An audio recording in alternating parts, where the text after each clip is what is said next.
Date इतनी जल्दी ख़त्म हो गई तुम्हारी। नायाब के कदम अपने कमरे की जानिब नहीं, अपने वालिद और वालदा के बेडरूम की तरफ बढ़े थे।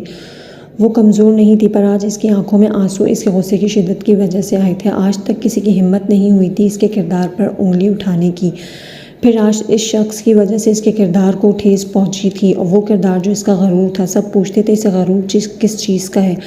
वो सबको बताना चाहती थी इसका किरदार, इसकी खुददारी, इसका गरूर है। अब्बू आपसे एक बात। नायाब ने दरवाज़ा खोलते ही कहा था, पर सामने कमरे के मनाजिर जान हथेली पर ले आए थे। डॉक्टर और फैमिली मेम्बर्स से रूम भरा हुआ था। अब्बू वो जल्दी से अपने अब्बू की जानिब बढ़ी थी। बेटा भाई साहब ठीक है, बस थोड़ी तबीयत ख़राब हो गई थी। अनीसा पुप्पो ने नायाब के कंधे पर हाथ रखा था, जो अपने वालिद के बिस्तर पर बैठ गई थी, जो बेहोश थे। अम्मी अब्बू को अचानक से कैसे हो गया? अचानक से नायाब, तुम अगर खावर के साथ शादी के लिए मान जाती, अगर तुम यूनिवर्सिटी चली जाती तो ये सब ना होता।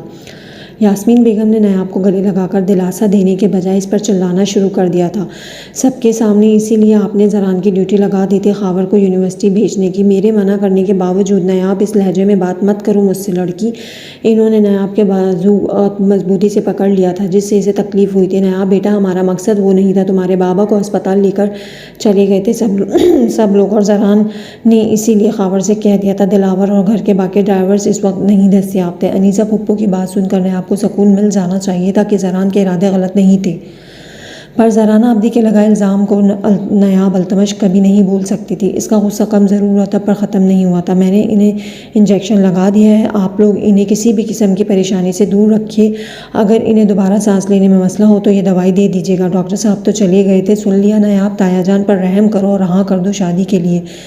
तुम्हारी वजह से इनका ये हाल हुआ है। क्यों ताई जान? सवेरा की बात ने सबके जहनों में एक बात तो डाल दी थी कि अल्तमश साहब की ये हालत की ज़िम्मेदार नायाब है। अगर तुमने बोल दिया हो तो तुम जा सकती हो। सवेरा, मेरे अब्बू को आराम की ज़रूरत है और मेरी ज़िंदगी से ज़्यादा अपनी शादी पर तवज्जो दो तुम। नायाब प्लीज़ प्लीज़ चच्ची। और चच्ची गुस्से में सवेरा को अपने साथ ले गई थी। देख रही हो अनीसा किस तरह से जवाब देती है सबको।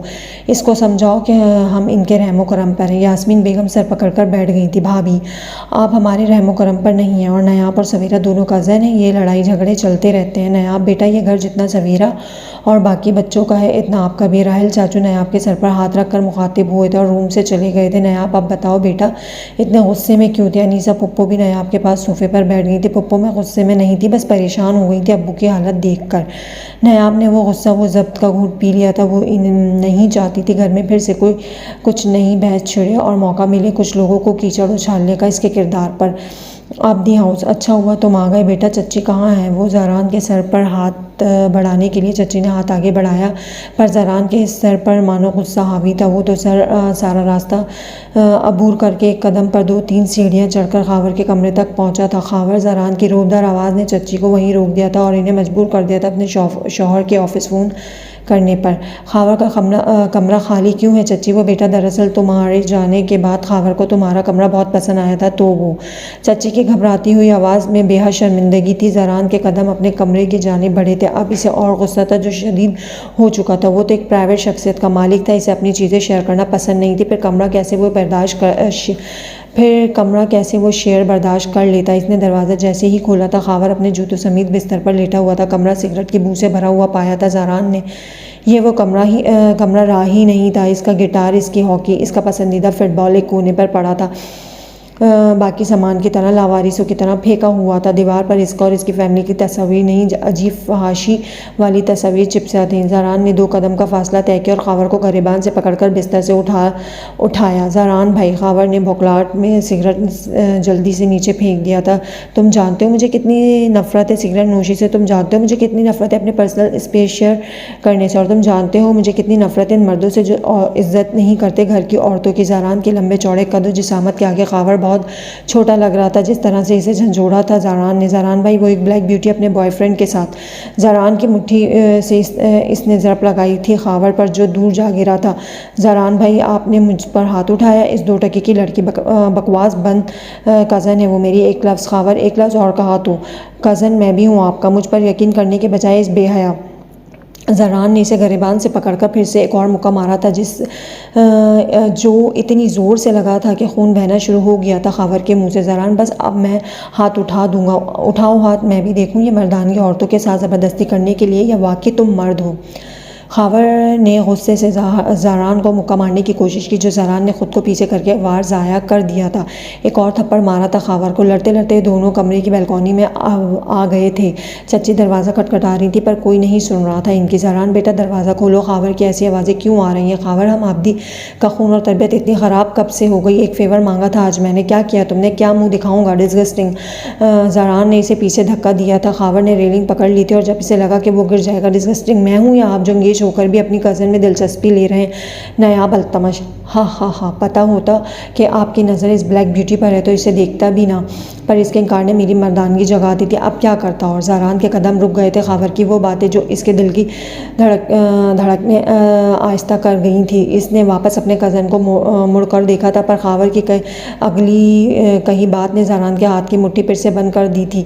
इस बार मुक्का पड़ने से वो सीधा बालकनी से नीचे गिरा था। अम्मी, खावर की चीख सबको सुनाई दी थी, जो अपना बाजू और टांग पकड़कर दर से कराना शुरू हो गया था। या अल्लाह खावर, मेरे बच्चे! इतने वक्त में ज़रान के चचा की गाड़ी भी आ गई थी। खावर, क्या हुआ बेटा?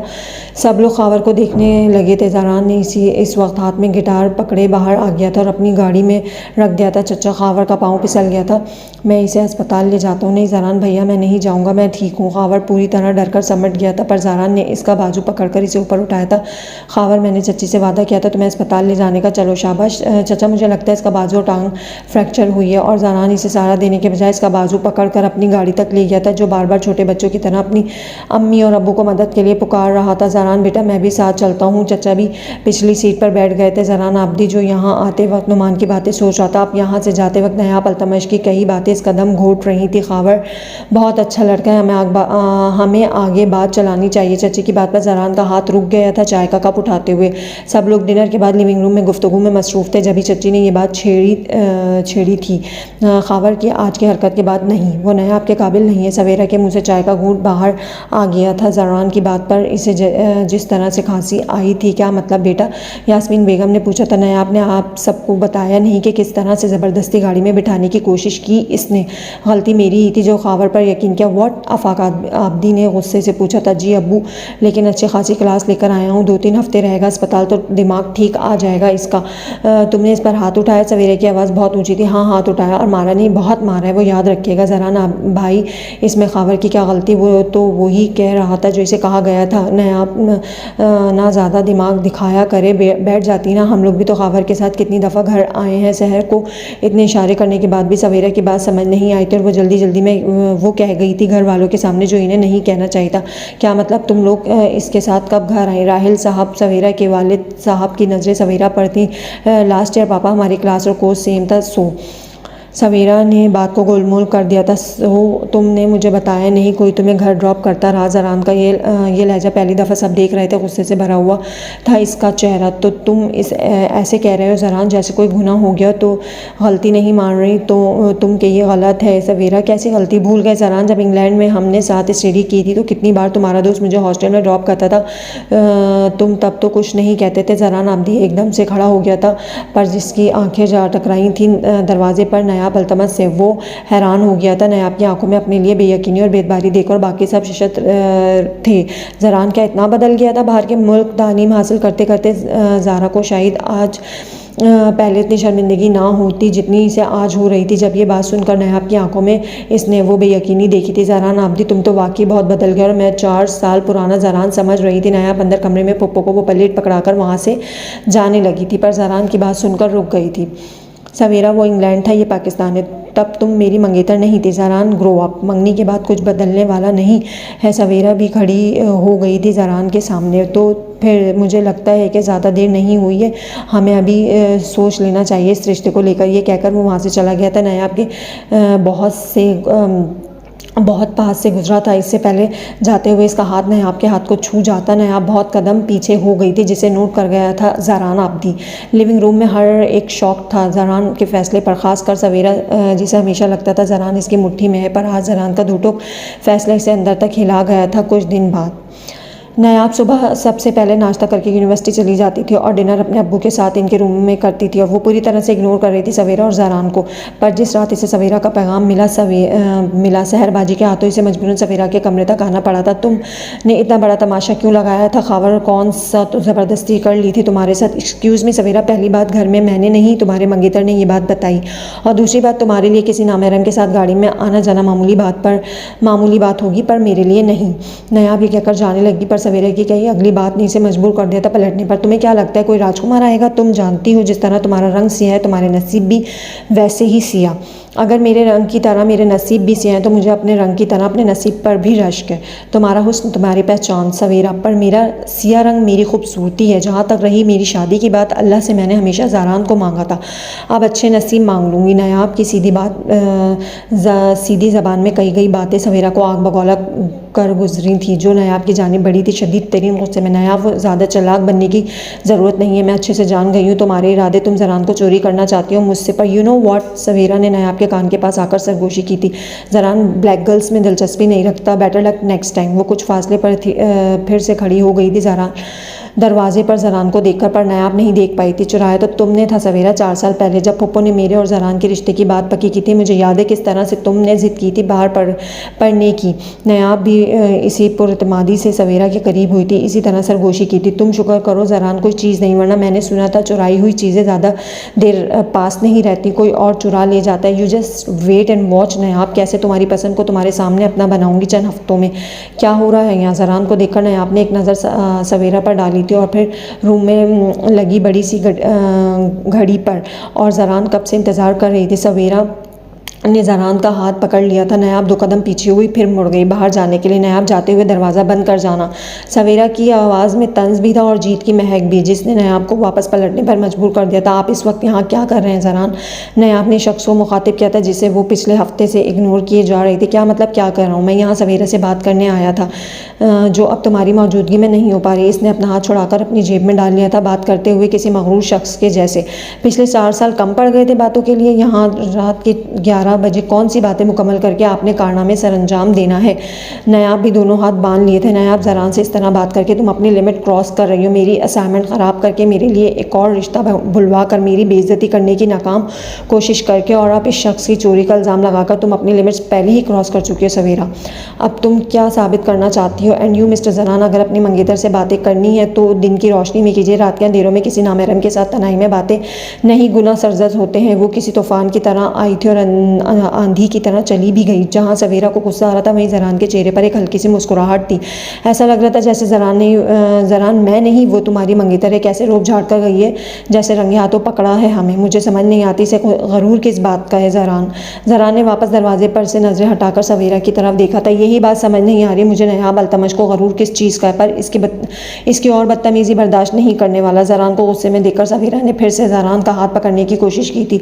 दफ़ा करो इसे, हम क्यों अपना मूड ख़राब करें? पर ज़रान ने हाथ पीछे कर लिए थे। सवेरा, मैंने पहले भी कहा था मुझे ये पसंद नहीं है, निकाह से पहले ये मिलना मिलाना, और तो अब भी तुम्हारे मैसेज की वजह से मुझे इस वक्त यहाँ आना पड़ा और अच्छी खासी क्लास कर गई है वो मेरी, जिसकी क्लास लगाने के मौके मैं पिछले हफ्ते से ढूंढ रहा हूँ। पर ज़रान, अल्लाह हाफ़िज़, सुबह बात होगी। ज़रान के जाने के बाद सवेरा ने ज़ोर से दरवाज़ा मार कर बंद किया था। आई हेट यू नायाब अल्तमश, बस एक बार ज़रान को मेरा होने दो। मैं जानती हूँ तुम इस दिन टूट जाओगी जब मेरा निकाह तुम्हारी मोहब्बत से होगा, तब तक कर लो बददिमागियाँ अपनी। ज़रान अपने कमरे में वापस आ गया था और अपनी बालकनी में खड़ा नीचे देख रहा था जहाँ वो टहल रही थी, एक हाथ में अपनी किताब पकड़े। नायाब अल्तमश, तुम सुलझी हुई झिल्ली लड़की ज़रान आबदी को बहुत उलझा रही हो। ज़रान आबदी, एक बार मौका दिया था मैंने, अपनी मोहब्बत को प्लेट में रख कर पेश कर दिया था जब पप्पो को हाँ की थी, पर अब कभी नहीं। मोहब्बत ना मेरे पाँव की जंजीर तब थी और ना अब है। ज़रान, तुम्हें ब्लैक गर्ल पसंद नहीं और अब मुझे मोहब्बत पसंद नहीं। इसने गहरा सांस भरा था, जिसे अफसोस था इसे किसी बात पर समझ से बाला था ये रंग देखकर पसंद करने और पसंद आने वाली बात। मतलब कि कोई अगर खूबसूरत नहीं तो क्या जीना छोड़ दे? कोई कद में छोटा रह जाए तो क्या फांसी लग जाए? अगर सिया रंग है तो पसंद करना छोड़ दिया जाए? क्यों छोड़ा जाए कुछ भी? अल्लाह की ज़मीन पर हर जिन बशर के लिए है कि जब अल्लाह पाक ने फ़र्क करने से मना फरमा दिया तो अल्लाह के बंदों को मना हो जाना चाहिए। किसी कमरे में 1000 खूबसूरत लोगों में वो एक रंग भी सांस लेने का हक रखता है, पर ये बात कैसे कोई समझे? इसकी सोच का आलम इतनी गहरी पैरी पकड़ चुका था कि अब चलते चलते रुक गई थी, और जब नज़र उठाकर ऊपर चाँद की तरफ देखा तो चाहा तो इसकी नज़रें ज़रान आबदी से जा टकराई थी। वो भी ज़िद का पक्का था, नज़रें नहीं हटा पा रहा था और ये भी झुकने वाली नहीं थी। अगर आज इस दुनिया के सामने सर उठाकर खड़ी हूँ तो इसकी वजह मेरा अपनी कमज़ोरी पर एहसास कमतरी हो जाने से इनकार था। मैंने लोगों को मौका नहीं दिया कि वो मुझे बार बार मेरे रंग पर नीचा दिखा सके। मैंने अपने आप को बेहतर समझा। सबके सामने, अपने सामने मैं क्यों कहूँ कि मैं कमज़ोर हूँ, जबकि कमज़ोरी देखने वालों की नज़रों में। और नायाब ने नज़रें झुका ली थी जैसे ये बात, ये पैगाम इसने पहुँचाया था अपनी आँखों के ज़रिए नायाब, पर वो वापस अंदर जा चुकी थी ज़रान की आवाज़ अनसुनी करके। मैं क्यों इस मामले में, मैं क्यों इस एक्सक्यूज़ भी करना चाहता हूँ। खावर को सज़ा दे दी, अब इसका रिश्ता नहीं होगा खावर से, और क्या चाहिए इसे। इतने नखरे नायाब अल्तमश, और मैं बर्दाश्त भी क्यों कर रहा हूँ। मुझे भी इसे इग्नोर कर देना चाहिए। जब मुझे अपने रिश्ते की तरफ ध्यान देना चाहिए। मेरा मुस्तकबिल सवेरा है। मैं शादी के बाद इसे यहाँ से दूर ले जाऊँगा। यहाँ जब से आया हूँ मेरी सोच भी वैसी ही हो गई। अगर मुझे सवेरा का इंग्लैंड किसी के साथ हॉस्टल ड्रॉप होना बुरा नहीं लगता था तो अब क्यों इस एक लड़की की सोच मैं खुद पर हावी होने दे रहा हूँ, क्यों। इसने नज़रें उठाकर ऊपर चाँद की तरफ देखा था। चाँद की रोशनी में इसकी ढोती हुई सोचों को सुकून दे रही थी। जब इस रोशनी की ठंडक में इसने आंखें बंद की तो इसे एक ही छवि नज़र आई थी, नायाब अल्तमश, जो इस रात इस तालाब में पाँव डाले चाँद के अक्स को देख रही थी। ज़रान ने घबरा कर आँखें खोल ली थी। सामने रात का वो पहर और आसमान पर वो जगमगाते सितारों के दरमियान इससे और मंजर दिखा रहे थे, और आंखें बंद होने पर कुछ और नज़र आ रहा था। क्या हो रहा है मुझे। वो बालकनी का दरवाज़ा बंद करके अपने रूम में चला गया था और अपने साथ ले गया था वो बेचैनी जिसने इसे इस रात सोने नहीं दिया।